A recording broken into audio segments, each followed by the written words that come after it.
Hello everyone, welcome to this session on electromagnetic fields and transmission line. Myself Dr. Sohail Rana, and today we are going to discuss very important topic of this subject.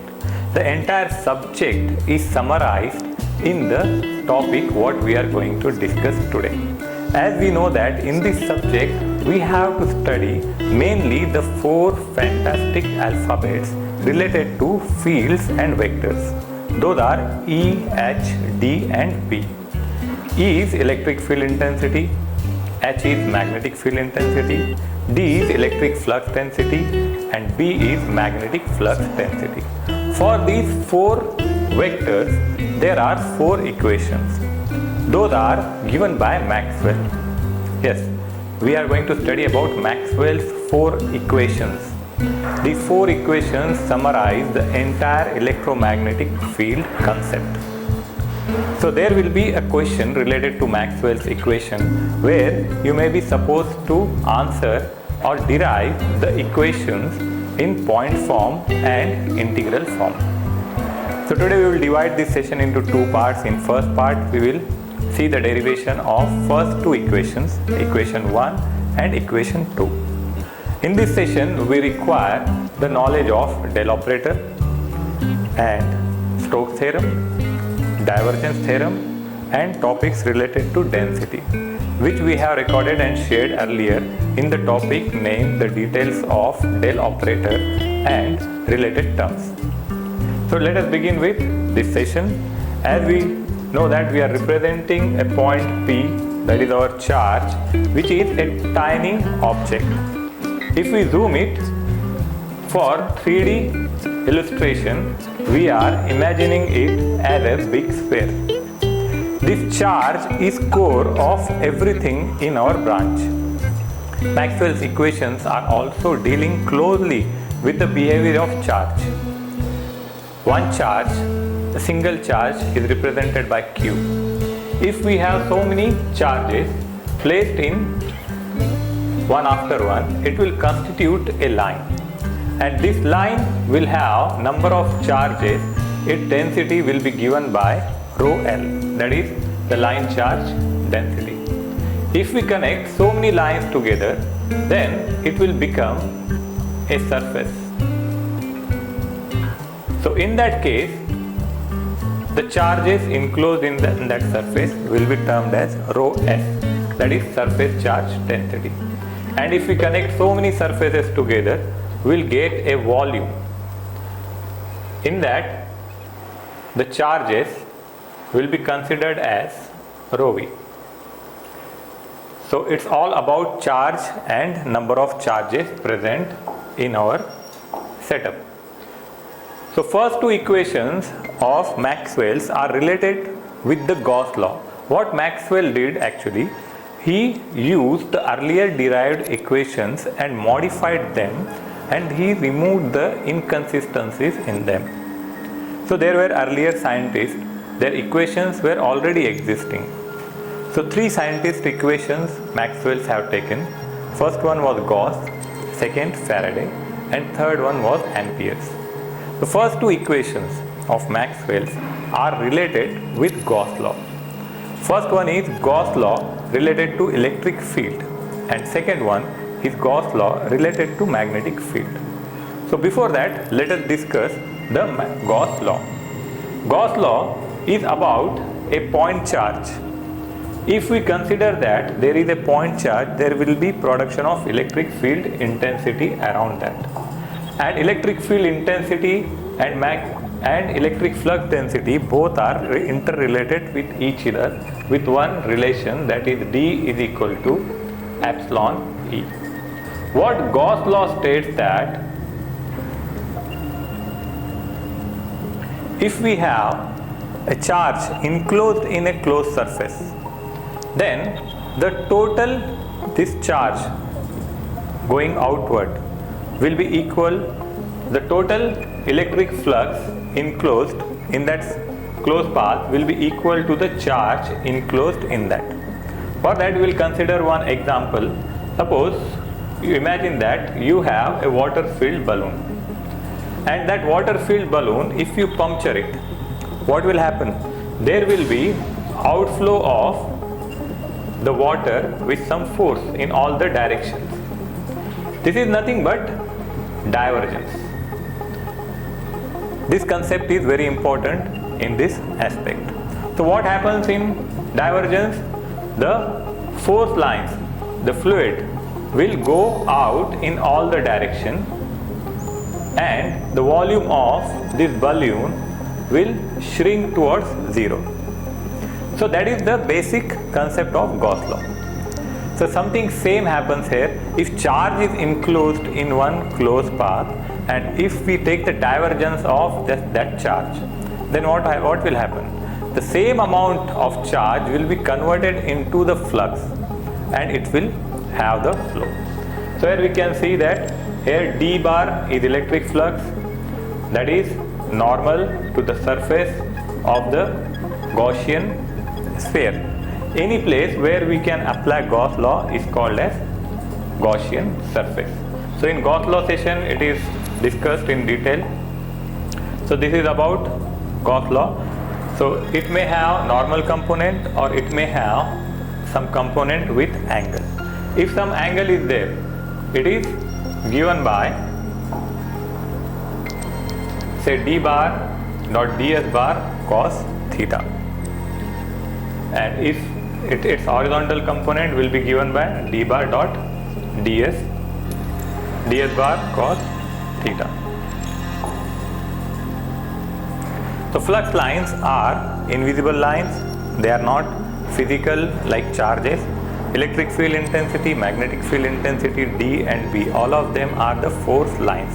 They don't have the specific mass like an electron will have, like a charge will have. So those are the lines created out of charges, but those are not the actual charges. So there may be the lines of D entering in some surface and exiting from that surface. So we may consider the bottom and top surface of the system. So if we mathematically derive the Gauss law, it states that del dot D, that is the divergence of electric flux density, will be equal to, it is directly proportional to the outflow of forces, that is nothing but charge Q. At the same time, the differential volume will go down. So it is basically charge per surface. So divergence of D will be outflow of the charge enclosed, at the same time volume shrinks to zero. So same thing we have to prove. We will see the derivation. Now Maxwell's first equation statement is any closed surface enclosed with charge will have equal amount of electric flux density going out.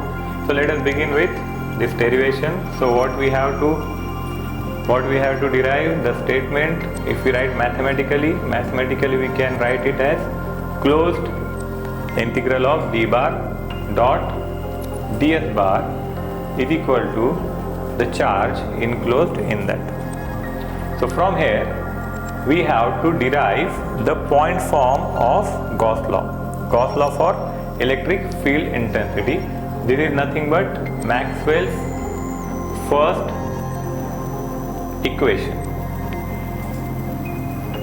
So for that we will apply the divergence theorem, because there is a dot product, so it is related with the divergence. So we will apply, say, divergence theorem on LHS. So what is divergence theorem? Divergence theorem is used to convert the surface integral into volume integral. So here we can see d bar dot ds bar. ds bar is a surface. So here we have surface integral. So how we convert it? It's very simple. We will take divergence of the force is d bar. So here we can write divergence of d, that is del dot d, and this ds will be converted to volume, that is dv, and this integral double integral or surface integral will be converted into triple integral for volume. So this expression we can write equal to Q. Now we can explore the Q. What is Q actually? So let us call it equation 1, and this side let us explore more details of charge Q. So for charge Q, we'll use the relation of densities. In density class we have discussed it in more detail. So charge, suppose we have volume. In this volume, charge is enclosed, that will be called as rho v. And what will be the amount of rho v? Yes, it is directly proportional to the creator. Who is creating this charge density? Charge itself. So it will be, say, dq for this differential volume, and its surface area is dv. So from here, if we want to calculate equation for dq, what will be dq equal to? This term will go this side, so it will become dq is equal to rho v dv. This is for differential charge dq. To find out overall charge, so what we will do to find out total q? We will take integration of this term, so that we can find out q. So q will be equal to, this is volume, so there will be triple integration of rho v dv. Let us call it equation 2. So we can keep equation 2 value of q in equation 1. So we can compare, you can see, in place of q we will keep the value in terms of volume charge density. So what we can write here? Say here we have volume integral of del dot d into, once again I will write.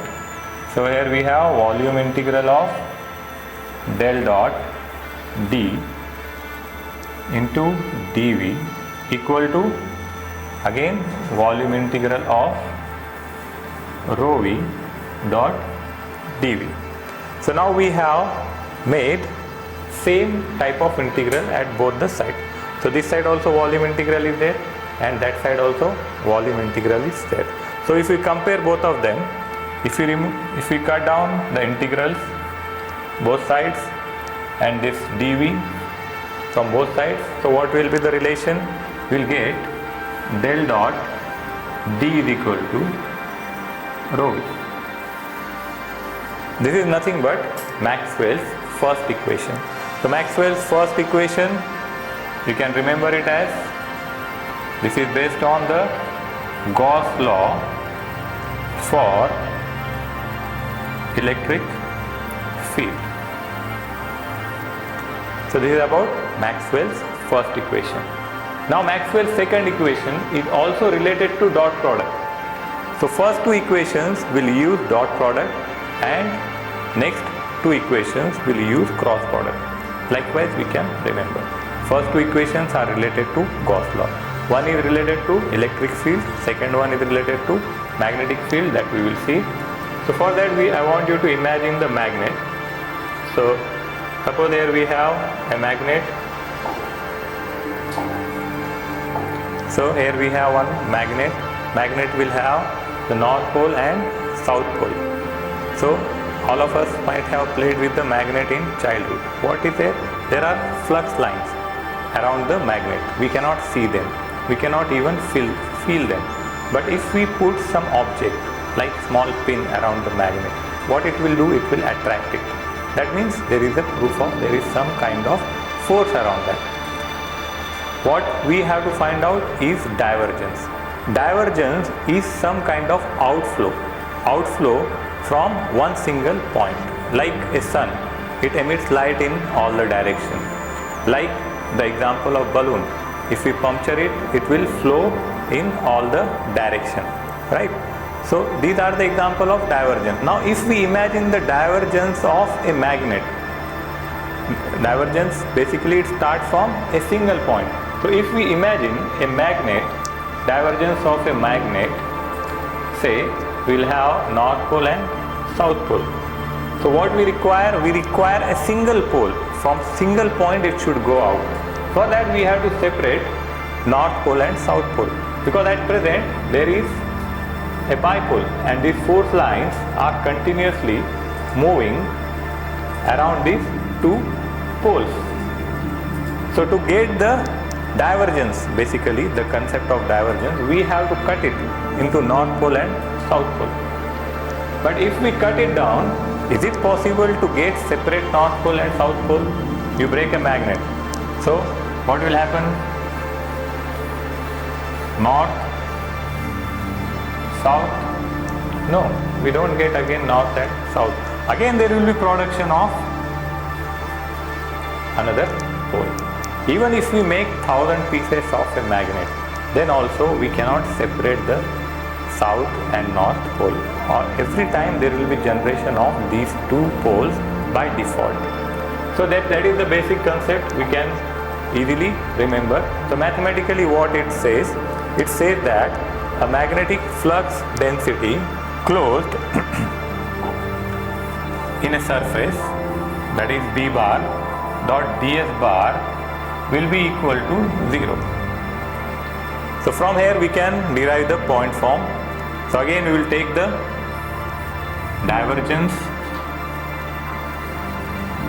We will apply divergence theorem because we have that dot product. So divergence theorem, what it do? You will convert this surface integral into volume integral. This force will take with del dot, so it will become del dot B. This ds will be converted to volume component, that is dV, and RHS is 0 as it is. So if we shift this term here, it will become 0. If we study for del dot B, what it will be? It will be del dot B is equal to 0. So this is Maxwell's second equation, where magnetic field divergence is 0 for a closed path. So these two equations, how we have to remember? Say Maxwell's equation 1 and Maxwell's equation 2. Equation 1 is related to electric field. What is electric field intensity? It is D, del dot D is equal to rho V, and Maxwell's equation 2 is related to magnetic field, where it is del dot B is equal to 0. Both of them use divergence theorem. Both of them are related to Gauss law. One is related to Gauss law in electric form, and another one is related to Gauss law in magnetic form. So this is about Maxwell's first two equations.